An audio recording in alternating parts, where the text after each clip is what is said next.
बीते एक लंबे समय से शुरू हुआ दिल्ली का तथाकथित शराब घोटाला मामला दिल्ली के मुख्यमंत्री अरविंद केजरीवाल की गिरफ्तारी के बाद भी शांत होने का नाम नहीं ले रहा है।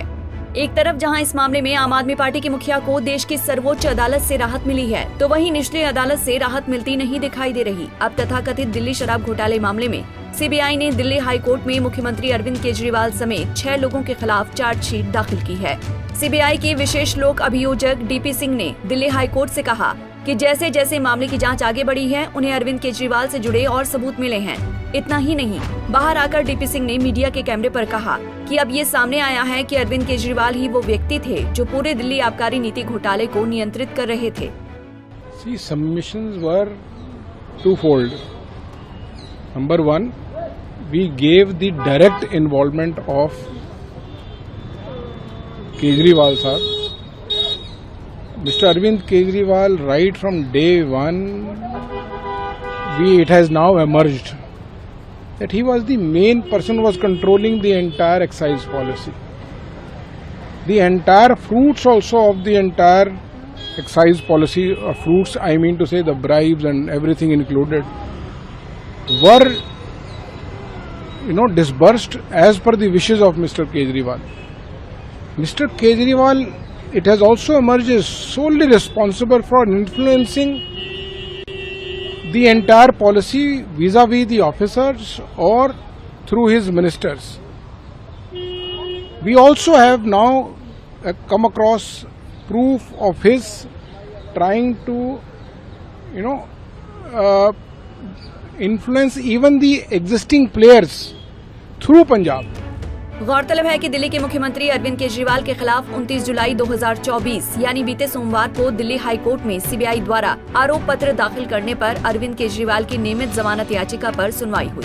दिल्ली हाई कोर्ट ने सीबीआई और अरविंद केजरीवाल से जुड़े तथाकथित दिल्ली शराब नीति केस सहित 3 मामलों में फैसला सुरक्षित रख लिया है। केजरीवाल की गिरफ्तारी गैर कानूनी है, इस पर सुरक्षित रखा गया है। अंतरिम जमानत सीबीआई केस में भी फैसला सुरक्षित रखा गया है। इन दोनों मामलों के फैसले को सुरक्षित रखकर सोमवार को रेगुलर बेल नियमित जमानत पर बहस पूरी हो गई है। हाई कोर्ट ने कब तक फैसला सुरक्षित रखा है, इसकी तारीख नहीं दी गई है। इसके पहले सीबीआई की ओर से पेश विशेष लोक अभियोजक डीपी सिंह ने दिल्ली हाई कोर्ट को बताया कि ट्रायल कोर्ट में केजरीवाल के खिलाफ चार्जशीट दाखिल की जा चुकी है। सीबीआई के वकील ने तर्क दिया कि सिर्फ चार्जशीट दाखिल करने से केजरीवाल को नियमित जमानत नहीं मिल जाती। आगे डीपी सिंह ने दिल्ली हाई कोर्ट को बताया कि दाखिल चार्जशीट में केजरीवाल समेत 6 लोगों के नाम हैं, लेकिन उनमें से 5 को अभी तक गिरफ्तार नहीं किया गया है, जिनके नाम क्रमशः पी शरद चंद्र रेड्डी, दुर्गेश पाठक, विनोद चौहान, आशीष माथुर, अमित अरोड़ा और अरविंद केजरीवाल का नाम शामिल है। दिल्ली हाई कोर्ट में सीबीआई की तरफ से पेश हुए विशेष लोक अभियोजक डीपी सिंह ने आगे कोर्ट को बताया, कैबिनेट के मुखिया के तौर पर अरविंद केजरीवाल ने आबकारी नीति पर हस्ताक्षर किए, इसे अपने सहयोगियों को भेजा और एक ही दिन में उनके हस्ताक्षर प्राप्त भी कर लिए। ये सब कोरोना महामारी के दौरान हुआ। मनीष सिसोदिया के अधीन आईएएस अधिकारी सी अरविंद ने गवाही दी कि विजय नायर कंप्यूटर में दर्ज करने के लिए आबकारी नीति की एक कॉपी लेकर आए थे और उस समय अरविंद केजरीवाल भी मौजूद थे। ये इस मामले में केजरीवाल की सीधी संलिप्तता को दर्शाता है। हमने मामले में 44 करोड़ रुपए की रकम का भी पता लगाया है। ये पैसा गोवा गया था। केजरीवाल ने खुद अपने उम्मीदवारों से कहा कि पैसे की चिंता मत करो, चुनाव लड़ो।